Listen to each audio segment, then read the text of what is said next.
Sorry, but apparently we're the only ones who can save the frickin' universe today. Well, friends, we've finally done it. We've reached the end of the road for Star Trek Lower Decks. This is the end game. These are the voyages. Whatever you want to say, we have now come to the end of not only the season, but the series finale as well. Now, if you want to believe all the hype, this is the end of the road. I don't necessarily buy that, but be that as it may, this is the one otherwise entitled The New Next Generation. Spoilers do lie ahead, so be prepared for those. Otherwise, let's crack on with the episode.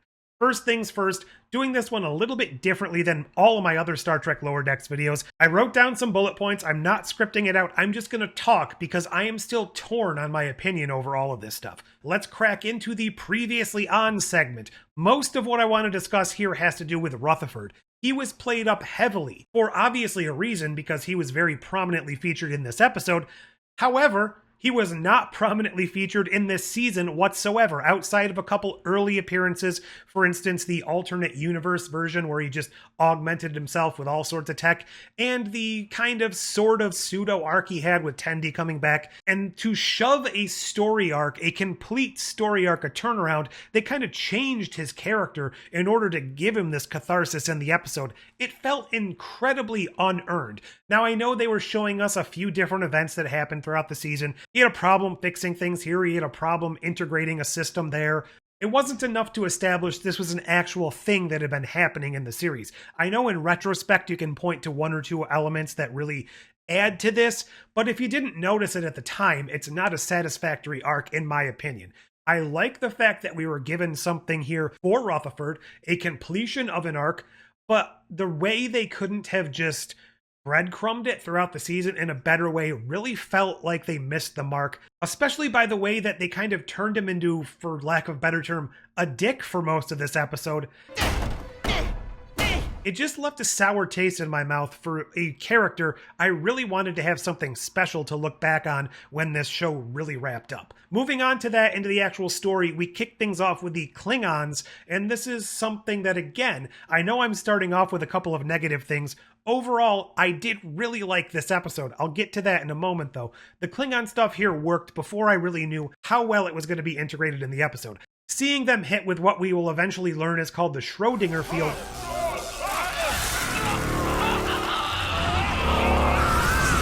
and turning them into a Discovery-era Klingon and ship, I really like that. It doesn't need to make sense. Obviously, it's going to lead to all sorts of speculation. Which timeline is Discovery in? Are they in the same universe? Whatever. For however you read that, I thought that was a good choice. What I did find to be a bit lackluster later in the episode is just the over-reliance and the heavy emphasis placed on this Klingon storyline. It was touted that we were getting an extended runtime to finish off the series, and while we did get an extra few minutes of runtime in this episode, most of that was spent with the Klingon plot, which by itself was fine as a wrap-up to the series, and especially coming off of last episode with no real wrap-up on that storyline, it just felt extraneous and like it was not all that important. But the elements contained within themselves were fun, and it led to one of my favorite quotes of the episode. All our snacks are made of bugs. They have salties and sweets. It was nice to see them play up on the only ship in range trope that's used so much in Star Trek, and I liked the fact that it had to be the Cerritos, but they did dispatch other Starfleet vessels to catch up to them eventually. I really liked that point. It wasn't just kind of, brushed under the rug, I guess, even though it came to nothing at the end. Getting the upgrades, which didn't 100% work, obviously led to most of the fun in this episode. Being able to protect the crew with a shielding, but not to be able to protect the actual hull and the structure of the vessel when it interacted the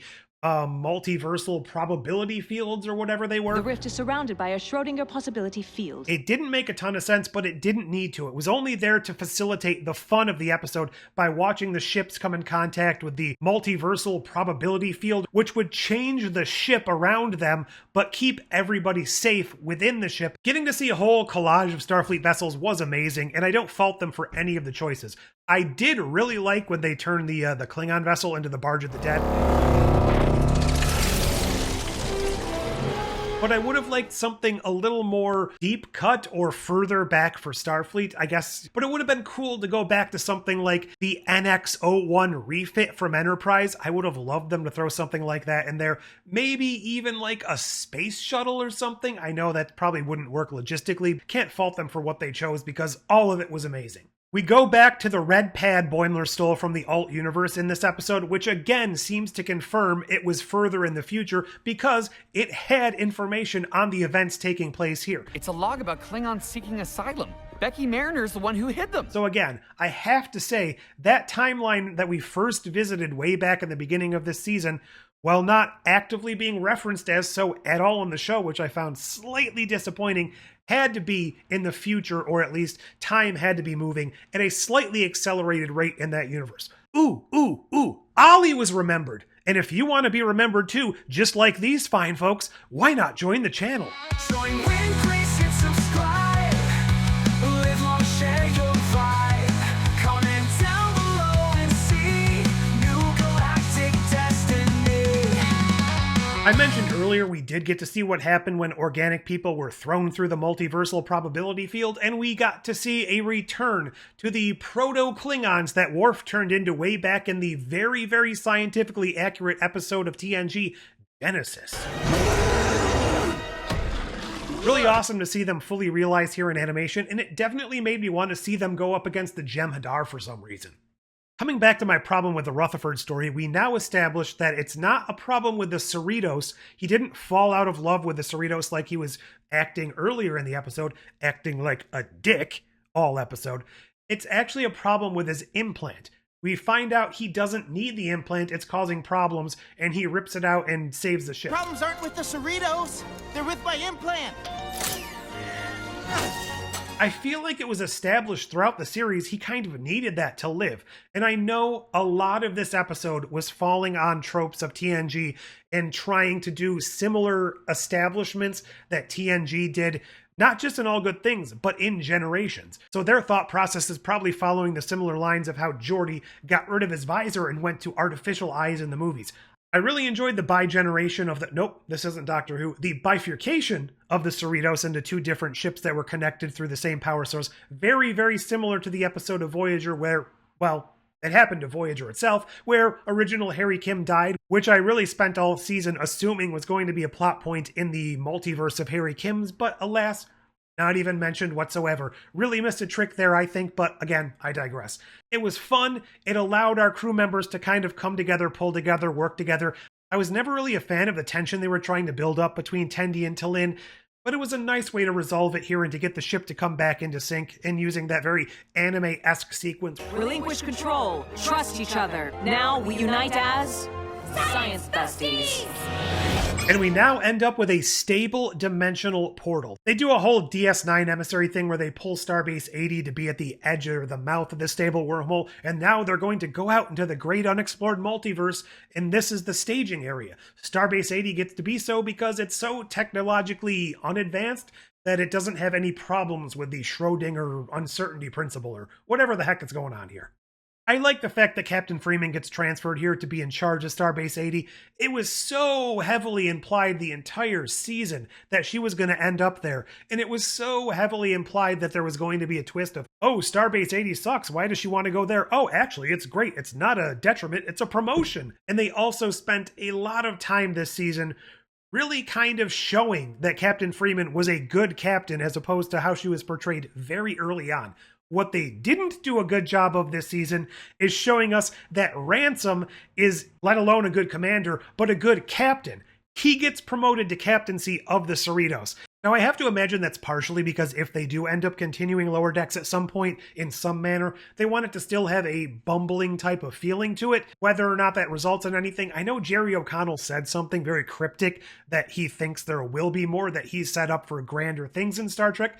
Maybe he was just making the point that he gets to become captain, or maybe something else already is established and we'll get to see that soon. Speaking of something coming down the line, it was very heavily hinted at in this episode, maybe not even hinted is the right word, almost implied that by the end of this, we were going to get an announcement of a new series.